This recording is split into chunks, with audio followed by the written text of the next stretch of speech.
만드는 언론 여긴 국민 라디오.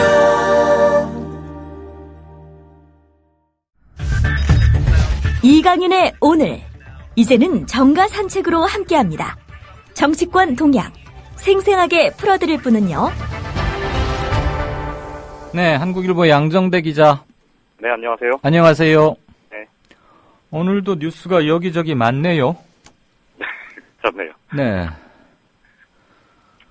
김무성 의원이 새누리당, 네. 상당히 실력자잖아요. 당권 주자이기도 그렇죠? 하고. 예. 김기춘 청와대 비서실장의 사퇴를 촉구하면서 친박 주류와 비주류 간 갈등 가능성, 이런 거 좀 얘기되네요. 네, 그렇습니다. 김무성 의원이 그제 토요일 날, 대구시장 선거 지원 유세를 갔었는데요. 그 자리에서 김기춘 청와대 비서실장의 이름을 직접 거명한 건 아닌데, 청와대 참모진도 전부 다 물러나야 한다. 이런 취지의 발언을 했습니다. 그동안 지금 새누리당 내에서는 내각 총사퇴, 내각이 일괄해서 사의를 표명하고 그 사의를 이제 선별수기하는 방식의 내각 총사퇴를 얘기한 사람들은 많이 있었지만, 사실 청와대 참모진을 완전히 바꿔야 한다. 네. 이게 이제 시민사회단체나 야권 또 많은 국민들의 요구이긴 하지만 사실 여권 내에서는 그 문제가 공식적으로 거론된 적이 별로 없었거든요. 네. 그런데 말씀하셨듯이 이 차기 당권에 유력하게 다가가 있다고 평가되는 이 김무성 의원, 특히나 이제 지금 친박계하고는 조금 거리가 있는 이 비주류 의원이라 이 얘기를 직접 하면서 당 내에서 상당히 좀 끓는 듯한 그런 모습인데요. 네. 실제로 보면 친박계 의원들 만나서 얘기를 들어보면요, 너무 나간 얘기 한 거다. 지금 박근혜 대통령 주변에 내각 다 물러나고 이 참모진까지, 특히 김기춘 청와대 비서실장까지 다 물러나면 도대체 누구랑 같이 하자는 거냐? 이런 식의 좀 불만 섞인 얘기들이 굉장히 많이 나오고 있고요. 네. 오늘 제가 청와대 비서관하고 통화를 잠깐 해서 물어봤더니 굉장히 좀 불쾌해하는 그런 표정도 역력했습니다. 김무성 의원 발언에 대해서요? 그렇죠. 예. 청와대 싹 바꾸라고 했으니 지금 청와대에 있는 사람이야 당연히 입이 삐쭉 나왔겠죠. 안대희 총리 내정자. 네. 결국 국민검사다, 미스터 추상, 미스터 서릿발 이랬는데 전관예우의 늪에 이게 빠졌다고 하나요? 본인이 지금 빠지기 전에 긴급 탈출했다고 하나요? 여론 반응은 그렇게 좋은 것 같지는 않던데. 어떻게 보십니까? 사실 말씀하신 대로 안대희 지금 국무총리 후보자 같은 경우는 2002년 대선 자금 수사하면서 사실 국민검사다 이런 별칭을 얻을 정도로, 네. 사실 많은 국민들에게 사랑받았던 검사 출신이죠. 네. 2003년에 이제 대법관 인사청문회가 있었는데요. 그때도 사실 무난하게 통과를 했을 정도로 사실은 청렴 또 강직 이런 이미지가 지금 국민들 뇌리에 사실 굉장히 좀 깊이 박혀 있고, 그래서 이번에 총리 후보자로 지명이 됐을 때, 네. 물론 국민대 통합의 적임자는 아니지만 그래도 잘된 인사다 이런 평가들이 꽤 이제 여론조사를 통해서 보면 좀 많이 나왔었는데요. 예. 주말 지나면서 말씀하셨듯이 전관예우라는 게 이 법조인 출신들 사이에서는 참 피해가기 어려운 정말 그런 건 것 같습니다. 그러니까 그러게요. 예, 작년 하반기에만 이 변호사 수임료가 16억 원이었다고 하고, 예. 이거를 모 의원이 계산을 해보니까 일당으로 계산을 했더니 하루에 1,000만 원씩 거더라. 모 의원까지 갈 거 없어요. 제가 계산해봤더니 제 계산도 하루 1,000만 원이더라고.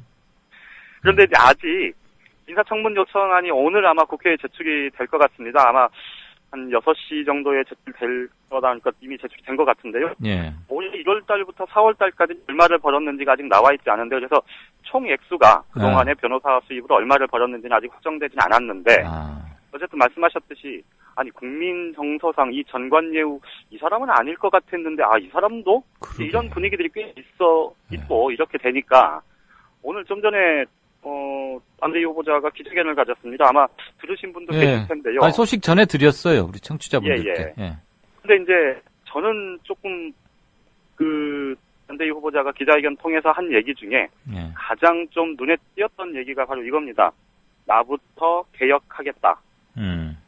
이 얘기가 이제 결국은 이번 총리의 임무, 역할 이런 것들에 대해서 박근혜 대통령이 제시한 거는 이 공직사회를 개혁하고 이른바 관피아를 척결해서 네. 새로운 대한민국을 이 국가 개조 시스템, 국가 개조하는 수준으로 대한민국을 새롭게 바꿔내야 된다.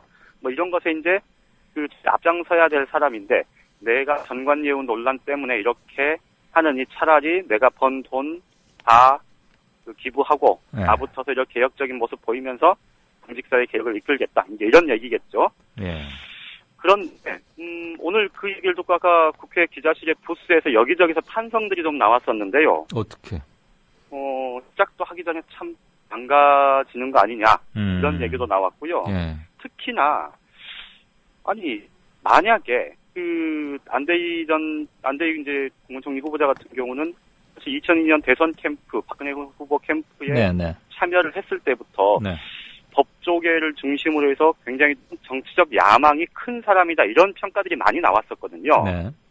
만약에 그런 생각들을 갖고 있었다면 이 짧은 기간 안에 이렇게 대규모의 수임을 통해서 결국 이게 나중에 공직에 다시 진출할 때 논란이 될 텐데 이런 일을 왜 했을까? 그러게. 이제 이런 의문들이 생기지 않습니까? 예. 이 부분을 두고 결국은 박근혜 대통령이 사실 대선 후보 캠프가 이제 대선 승리 이후에 사실은 김종인 전 의원도 마찬가지고 이상돈 명예교수도 마찬가지고 이 안대희 전 대법관 지금 이제 총리 후보자죠. 이 사람들을 사실 중용을 하질 않았잖아요. 네. 그리고 캠프 내에서 여기저기 좀 부딪히기도 했었고요. 박근혜 그렇죠. 공개 반발도 했었고. 그랬었죠. 그래서 사실 박근혜 대통령의 인사 스타일 중에 하나가 한 번 멀어진 사람은 다시 기용하지 않는다. 이것 아닙니까? 예. 그런 것 때문에 그래요? 좀 미리 나는 이제 박근혜 정부에서는 더 이상 공직에 나갈 일은 없겠구나 싶어서 좀 서둘렀던 것 아니냐 이런 얘기들도 나오고 있습니다. 한 번 찍혔으니까 나는 이제 불려갈 일 없을 거야. 그러니까 뭐 변호사 좀 하자 그러는데 만약에 네네. 안대희 내정자가 총리로 지명받지 않았으면 네. 뭐 이렇게 기자회견에서 사회화는 했을까요? 글쎄요. 근데 어쨌든 지금 알려져 있는 16억 원 수임액 중에서 예. 4억 7천만 원은 예. 시점은 지금 아직 확인이 안 됐습니다만 4억 7천만 원 정도는 기부를 했다고 하니 예. 아이고, 그동안에도 기부는 좀 생각이 있었던 모양입니다. 그렇죠. 기부 액수도 상당히 크긴 하던데 지금 문제는 이게 작년 5달 동안 변호사 할 때 수입이고요. 그렇죠. 올해 1월부터 4월, 5월까지 한 거는 아직 공개가 안 됐잖아요. 그렇죠. 그러니까 아마 청문회 들어가서 야당에서 꼬치꼬치 캐물으면은 그 총 수입이 더 커질 수도 있으니까 미리 오늘 이렇게 착 풀어버린 게 아닌가 싶긴 해요. 그렇죠. 그런 게 클 거고요. 또 하나 이제 논란이 될 만한 지점 중에 하나가 네. 사실 이제 전관예우 부분과 함께 지금 공직사회 개혁의 핵심 화두 중에 하나가 이제 관피아 척결 뭐 이런 것 아닙니까? 그렇죠. 그런데 이제 보통 보면 제가 그쪽엔 좀 문외한이라서 저도 뭐 들은 얘기를 좀 전해드리면 이 소송 가운데서 이 세금과 관련한 소송들이 굉장히 복잡하기도 하고 예. 그리고 이거는 웬만한 대법관 출신 변호사가 아니면 사실 승소나 혹은 세금 액수를 깎는 게 굉장히 어렵다 그럽니다. 그런데 안대희 이제 후보자가 대법관 출신이면서 이 국세청 산하의 세무조사 감독위원회 위원장으로 있을 때 기업이 법인세를 취소해달라는 소송을 내는 것에 변론을 맡았다는 얘기는 맞아요. 그거 있더라고요. 그렇죠. 그러면 결국은 기업 쪽은 세금을 깎으려고 하는 걸 거고 덜 내려고 하는 거고 국세청은 세금을 이제 매기는 건데 거기에 기업의 입장에서 변론을 해와서 세금을 깎아줬었던 그 역할을 더더군다나 이 국세청의 세무행정을 지도 감독하는 그 세무조사 감독위원장 시절에 했다. 이거는 좀 오해받을 소지가 그렇죠. 굉장히 큰 거죠. 더군다나 그것도 안대희 당시 변호사가 맡은 고건 그 수임권에서 1심에서는 이겼어요. 근데 이제 2심에 가서는 졌는데 이제 그러고는 빠졌죠. 안대희 그렇죠. 내정자는 결국 대법원까지 가는데 정말 우리는 전관이 못 돼봐서 이런 예우를 못 받아보는데 공부 잘하고 높은 자리 있다 오면은 이런 게 기본인가 봐요.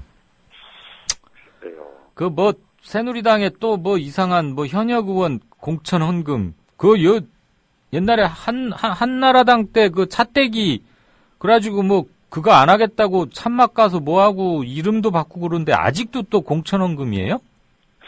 이건 뭐 재벌을 남모친도 뭐 이런 거 아니겠습니까? 예. 이건 사실 상향식 공천이라고 이제 명분은 그럴싸하게 내세웠지만 사실 공천 과정에서 여기저기서 돈 선거 논란이 적지 않았었는데요. 예. 결국 드디어 이 현역 의원에게까지 지금 연루되는 현역 의원이 연루되는 그런 상황이 하나 벌어졌는데 그러게. 오늘 해당 의원이 경기도 이천 출신의 새누리당 유승우 의원인데요. 예. 이 유승우 의원이 오늘 국회 정론관에 이렇게 나와서 이 해명을 했는데요. 그 해명 내용이 좀 굉장히 좀 보기 드문 해명입니다. 그러니까 이 제기된 의혹의 핵심은 이 유승우 의원 부인이 예. 그 해당 지역구인 이천시장 출마하려는 후보한테서 2억 원을 받았고, 예. 그러다가 이천시장 후보자를 중앙당에서 전략 공천을 했어요. 여성 후보로. 예. 그렇게 해서 여성 후보가 전략 공천이 되니 해당 돈 줬던 사람이 나 돈 돌려달라 이렇게 얘기하니까 이제 돈을 나중에 다시 돌려줬다는 거 아닙니까? 예. 그러니까 본인이 유승우 의원이 돈 받았다 돌려줬다 이런 의혹이 제기된 게 아닌데 예. 유승우 의원 나와서 나는 이 유승우 의원이 이천시장 출신인데요. 나는 공직생활 그렇게 오래 했으면서 단 한 번도 돈 받은 적 없다. 네. 누가 본인한테 받았다고 한 적이 아닌데요. 네. 그러면 부인은 어떠냐? 부인한테 받은 적 없는 거 확인했냐? 그건 내가 물어봐야 되겠다. 이렇게 대답을 했어요. 아이고 참. 그러니 참 뭐 앞으로 성관이가 이제 검찰에 수사를 했으니까 지켜봐야 되겠지만 참 옆에서 보기에 민망한 그런 상황이었습니다. 안 봐도 비디오네요. 아이고, 그저 뭐 전관 예우나 공천헌금이나. 저기 양 기자님. 네네. 우리 애청자분께서 네. 2번을 지금 간곡히 올리셨는데. 네네. 긴급 질문 하나 드려도 될란가 모르겠네요. 제가 아는 것만 물어주십시오. 아이고, 글쎄. 질문 올려주신 왕싸가지님, 간곡하게 말씀하셔서 바로 질문 중계방송 하겠습니다. 그런데 정치부 기자라고 상대 당, 그러니까 뭐 여당 출입한 기자가 야당 사정 속속들이 모를 수 있거든요.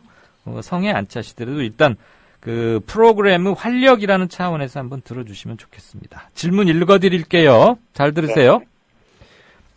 이강윤 앵커님, 부탁 좀 해드려요. 저희 경남 지역 도지사 후보 단일화가 안 되고 있는데 새정치민주연합 지도부가 통합진보당과의 단일화는 없다 이렇게 말만 하고 그렇다고 필승에 이길 방도도 없고 의지도 없으면서 단일화를 어기면 후보 자격 박탈을 한다고 하니 경남도민 입장에서는 기가 찹니다. 안 그래도 홍준표 현 지사가 앞서고 있다고 하는데 그러면서 문재인 의원은 경남지사 선거 통합진보당과 연대 필요하다 이렇게 얘기를 하시는데 네. 아무래도 공론화가 되면 새정치민주연합 지도부가 단일화 문제에 관심을 가질 것 같아요. 그러니까 우리 양 기자한테 지금 좀 공론화 해주시라 이런 특명을 주신 거네요. 우리 청취자께서. 어떻게 생각하세요? 잘 알겠습니다. 두 가지 점을 좀 짚어봐야 될 것 같은데 일단 네. 하나는 네. 이 통합진보당과의 야권연대 부분에 대해서 지금 사실은 뭐 많은 국민들이 왜 저러나 이렇게 얘기를 해온 것도 있지만 사실 네. 이제 그런 것들이 반복되다 보니까 사실 새정치민주연합 내부에서 그거에 대해서 좀 과도하게 알러지 반응을 보이는 게 있죠. 네.